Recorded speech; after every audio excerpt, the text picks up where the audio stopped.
আমাৰ প্ৰস্তুতি এতিয়া প্ৰায় তুংগত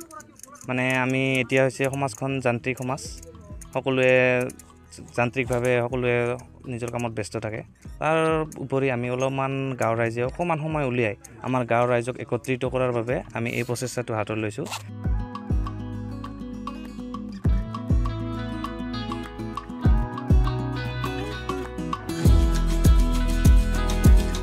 আমি ইয়াত গাঁৱৰ ৰাইজে উৰুকাৰ নিশা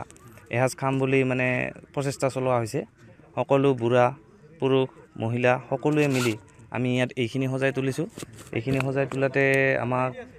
প্ৰায় 200-300 মানুহৰ প্ৰয়োজন হৈছে আৰু সেইখিনি আমি আমাৰ গাঁৱৰ সকলো মানুহে আমাক সহযোগ কৰি এইখিনি বনাত আমাক প্ৰচেষ্টাখিনি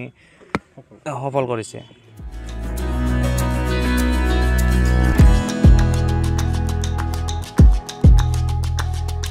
ইয়াতে আমি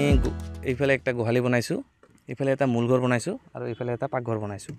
আমাৰ যি গাঁৱলীয়া সমাজ সেই গাঁৱলীয়া সমাজৰ যিখিনি আমাক বস্তু জীৱন ধাৰণৰ বাবে যিখিনি আমাক লাগে সেইখিনি আমি ইয়াতে প্ৰতিফলিত কৰিছোঁ